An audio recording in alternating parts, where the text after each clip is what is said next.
Hey Mimi, okay, so here we have Markos spread, and this is so cool. Basically, we're gonna start where he was, and doesn't this card look familiar? I just shuffled this deck a few times. This card came up again. So we got your other one there, and we got this guy here, and let's see where we're going. I feel like, honestly, I really gotta say, I feel like they knew each other, and like they've been together before, so I'm just gonna put that out there. And this again has that same feeling of being somewhere I cannot place. Usually I could be like, oh, it's, north, whatever, and, I can like give a direction at least. Or usually, honestly, most of the time, this card means mobility. It means a nomad that moves around. So it's just that this feels like either he's moving around in a place that is no longer here, or this is a place that we just don't have tabs on right now. And I just find that so interesting. Like I shuffled and that card came up again, and I don't get this card a lot, so it's just so interesting. So let's for now leave it at that, and I'll try to fill it in if any more images come. Um, I am seeing a place that is in the wintertime at least. It is just completely it's snow. So we're seeing something that has seasons at least. And I'm seeing a large stretch of flat land that's almost like in a valley. So keep that in mind too, because that's just might be where we're being placed right now. And what he did with the majority of his time, we're looking at someone very creative. We're looking at the art card, and that can mean a bunch of things. I mean, he could literally be making benches and be an artist, but we're not doing that in this one. So here it is a very creative feeling, and I'm getting the feeling of a storyteller.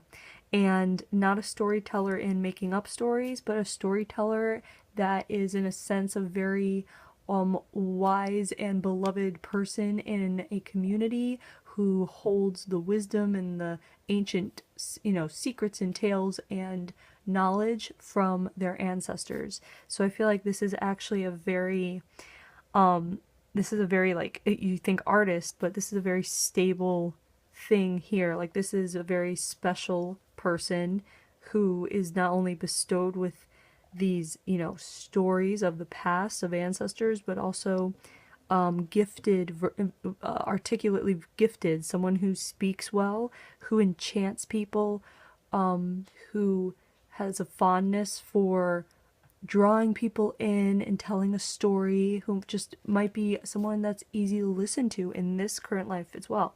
So in this current life, he might be someone that people like to talk to, like to listen to. He might have interesting things to say, or he might have interesting, even as a young child, he might be astute. He might make those kind of remarks that children can make that are quite insightful, but they don't really even know how insightful it is. He might be someone that is like that. So keep that in mind, and the creativity is still there, and it is creativity of the mind. He might get into art with his hands, but this is someone that I feel needs to be given freedom to create in whatever way he is necessary, okay? And that might mean, honestly, that he might need some specific catering to. He might be someone who might demand alone time, as he gets older. He might be someone that needs to be alone, to be, kind of stewing in his own juices, so to speak, being creative on his own in order to bring back what he's come to create, so to speak, if that makes sense. I know I'm saying so to speak a lot, but I'm just trying to let you know what I'm feeling here. Okay, so let's move on. So we have this artist, this storyteller, honestly, this feels somewhat feminine. It is. It's kind of like a vibe. There is a masculine like line through it as well. So this is interesting. I'm trying to put him in a community. So the community feels like it was very small at one time, and now that and at the time that we're looking at here, it has grown. This isn't like a community that's going away, but it's so I feel like we're looking at like now it's a medium-sized community or even getting to be large, but they still hold certain things like the story keepers, so to speak. They still hold them in high regard. I feel like when we were looking at Lily's life, there was something about very high tech environment. Here, it feels very low key, like not high tech, more rudimentary, not even primitive. It's not like primitive, it's more just like cozy. That's what it feels like. It feels like this is a more cozy existence. Whereas in Lily's, it was more of a like a sharp, angular, high tech, shiny steel kind of feel to it, if that makes sense. Like there's more sparkle in hers, and here we're seeing more like cozy warmth. That's the feeling here. And in fact, that can carry over with Markos. That can make it so that he is someone that wants, he might be a big hugger. He might be someone who needs someone to say everything's okay before he goes somewhere. He might be someone that needs permission. So keep that in mind. He might be someone, he might become someone or is someone that needs permission in a certain way, even in ways we don't think of as permission, because children, like, again, he picked you for his mom for a reason. So a certain look that you give him could mean, could make or break what he does next from that moment on, okay? And that doesn't mean he's super sensitive and you shouldn't, if he's not doing what he's supposed to, give him a look. It's just that, like, for example, if he is telling you about something that might sound fantastical, a look that, like, he's crazy kind of thing could be detrimental in a certain way. So just keep that in mind, because there is someone here who is really about family and warmth and community and coziness and love, and that's what it just feels like, this lovable little cuddly place thing. I don't know, it's just very, it's that kind of thing, like how you would imagine like a white Christmas and being inside by a fireplace. That's what this feels like. So right here we're going to the first important day, and this is the Wowzer card. It's a Wowzer day, and so that is mingled with the karmic relation card and the feelings of contentedness. And I feel like on this day, we're looking at Markos meeting someone that he's supposed to meet. I feel like he's witnessing or is meeting his sibling for the first time.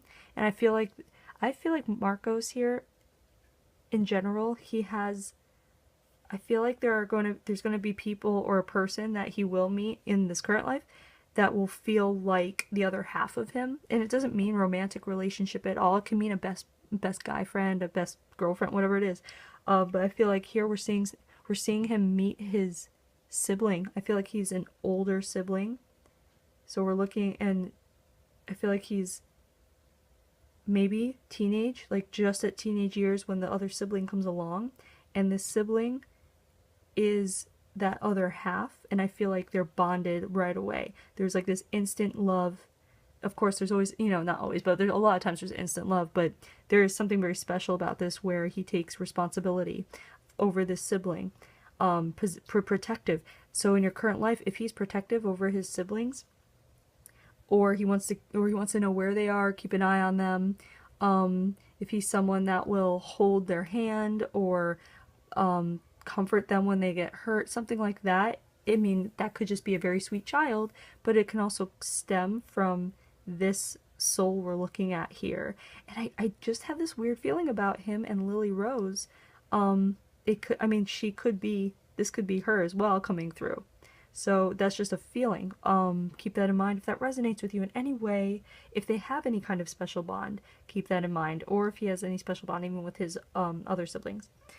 It could be family too. It actually could be with you or his father, like something about a family member that he clings to. It can be an aunt. It could be a cousin, where there's just someone in the family where he's just like, mine. So keep that in mind if that's the case. All right, so yeah, I mean, also keep in mind, he might be a comfort giver. He might also, he might want hugs and want affection. So he might be craving affection a lot, or he might be someone that gives affection a lot. Keep that in mind. Here, let's go to the next important day. Yeah, okay, just I have to go back to this though, because the content card is, it just feels like once this person is in the world, he feels different. He feels like he can breathe for the first time, or that there's a burden off of him, almost like subconsciously he was going, where are you, where are you, where are you? And then this person came into the world and it was like, oh, there you are. That's what it feels like. And then, so this next important day, we have Mother Nature. So we're looking at a natural disaster possibly. And here's the Soul Group card. And then Disappointment. So let's see what's going on here. So what I said before is we're seeing like this blanket of snow, and what happens is the snow can turn when the weather gets warmer. The snow has the possibility, wherever this is, to become a flood when it warms up. And there's something about a structure that keeps the snow and the waters going into the ocean or somewhere where it belongs versus flooding the area. And I feel like there is a group effort. I feel like this, like people take turns taking care of it. I feel like this is a very community kind of place where people also, like, they might have a job, but they also have the job of the community. And that entails when the seasons change, everyone puts in the effort to help make it smooth.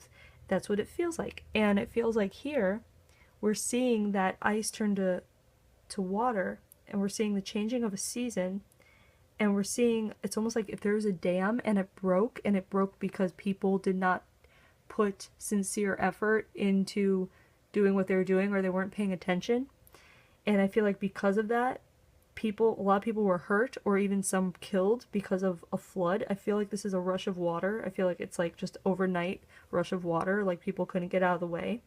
And I feel like we're seeing a large part of this community, at least, like in distress. And not just the people, but like structures as well. Like there's a flood happening, and it was like unforeseen. It wasn't expected. It's almost like the season changed quicker than they thought, very quickly, which is interesting because we're going through, what is it called? Global warming now. So it's like almost like we're seeing that effect here. Okay, so in current life, Markos might be someone who might make comments about the weather. If he's someone that likes the weather, and he talks about, maybe he likes storm chasing. If you've ever seen him watch on TV, like if you ever saw or YouTube a tornado or something like just something that's obviously like a storm chaser kind of thing, see what his reaction is. That might be either one, very, very interesting to him, or two, very like sad for him. Or like he might just be like not scared even, but just more like oh, I don't want to watch this kind of thing. Keep that in mind. So the soul group, it's referring to his community, and he's seeing a large part of his community just kind of in deterioration right now because of what's happening. And so also currently, if he has seen anything on the news, or if you've shown him anything about the hurricanes, if he knows about the hurricanes, see what his reaction was in regards to the hurricanes, because it can, see if basically not just his reaction, but see if it was a distinct reaction. Like, one, did he want to be out in it, helping secure things, helping bring things in, or board the windows, helping around for the hurricane? Or was he someone that was more like hiding from the hurricane? So just see how he was. I'm curious about that. Okay, and so the feeling is disappointment, because this community is a community that helps each other, and here it was a sense of being let down, and that needled its way into his sense of, there's a sense here again like warm, cozy, safe. So this put him a little bit, made him uneasy about the safety and about relying on others. So there was a bit of recognition that he has to take care of his own, that he can't always rely on others. Even though he can love others, it doesn't mean he can rely on them. And so in his current life, he could be someone who does do things for himself, or he could be someone, so he might be someone that, and this can change as he gets older, but he could be someone who loves to do things for himself, or he could be someone who is actually quite needy and wants others to do things for him, like tie my shoes, or whatever they do as a kid, place me on the handlebar, on the monkey bars, like, not, he might be that kind of way because he was let down here. So in his current life, he might be finding resolution for that in having others prove him wrong, that he can rely on others, you see? So keep that in mind. But again, he could be very self-reliant too from this. So, the death. The death card, the water card. Okay. So what's interesting is that I'm seeing another seasonal change happening. And this is years later, and I feel like we're looking at someone in, I don't know how age was back then with this, but it looks like someone who is just getting like just at like 50 somethings, right? So he's lived a relatively full life, and I feel like there's just another break that happens, and it's bigger than before. And I feel like he is taken over in the flood. And so it's either like a very stormy, watery flood, or it's the breaking of the dam again that we were talking about, like the snow, the season change. So I feel like it's actually on the job, because I feel like after this happened, he was pretty young, not like a child, but young enough where he's like, you know what, I'm going to do something about this. So even though he was a storyteller in the community, and he pursued his creative mind, creative work, he also took another job. It felt like because of this, he was influenced to take a job kind of like manning the seasonal changeover thing. And even so, Mother Nature is more powerful than a human being. So we see he is overtaken, but I feel like it was something that he would have wanted. It was on the job trying to protect people, and he went the way he would have wanted to go, is protecting the people he cared about. And I feel like he had a very good relationship with his sister throughout, because that is clearly like there's a sister feel here. And again, I don't know if we're looking at a woman or man here, but it does feel like a woman, even though there's this like thing of masculinity running through it. So it's almost like it could be a man who is gentle and has more like what we would consider feminine ways about him, or it could be a female who has a masculine edge to her. So in his current life, he's a little boy, but he could be gentle and soothing and caring and maternal in that sense. It doesn't mean anything, it's a characteristic. And if that's the case, it would stem from what I'm feeling here. So this is really interesting. Here's the compromise card. That's his lesson, is compromise. Let me see if I can get it in there. Hold on. There we go. Compromise. And that's really great, because it's almost like there's a lot of feeling of taking on responsibility here, not only of like keeping the stories, keeping the knowledge going, because he also had to train someone under him to keep it going too. So and then we see this person coming in who is this is the karmic card. This is like a soul, someone in his soul family, soul group. So then we have he puts his own responsibility on having this person here and wanting to take care of this person, even in a subconscious way. Then we see this thing happening here that makes him even more want to be responsible for his people, in a sense, because he always feels responsible for his people as the keeper of, stories, but also we're seeing someone who wants to be responsible for their actual safety. So it's almost like it's very different. It's a feeling of being pulled too thin, stretched too thin, for what he was trying to do. And so by doing that, there are compromises, but he didn't have to do everything he had to do. You know what I mean? Like, he could have just focused here. He could have just focused here, and he didn't. He could have actually focused on this and then had a good relationship with family, and that's it. But instead, he just kept taking on more stuff. That's the feeling of him. Keeps taking on more things. So in this current life, I mean, he picked you for a reason. I feel like you're gonna have to be that voice eventually that's gonna be like, hey, slow down, think about it. You're already doing this, stay focused, and maybe just, see what this is about. Maybe like balancing. I feel like you're gonna be really good for him for balancing, for helping him balance things, because I don't think that's gone from him. I think he's still going to want to do a lot of things. I feel like he's very creative and he wants to do a lot of things. He might even tell you that now. He might have already said, oh, when I'm older I want to do this, and then another month he might have said, oh, I want to do this. So I feel like he'll find a lot of things interesting in life, but he'll be able to navigate, because there's something about him here where deep down, like, his heart knows what is most important. And most important relationships and family, community. And so in this current life, he might actually be someone who likes to be in the community. It might start out as a child being involved in the sports and stuff in the community with the other kids, but it might turn into someone who actually like works within the community, that has a job, the career within the community. So yeah, I feel like that is about it with him. Yeah. Anyway, thanks for letting me read him, and I'll talk to you soon. Bye.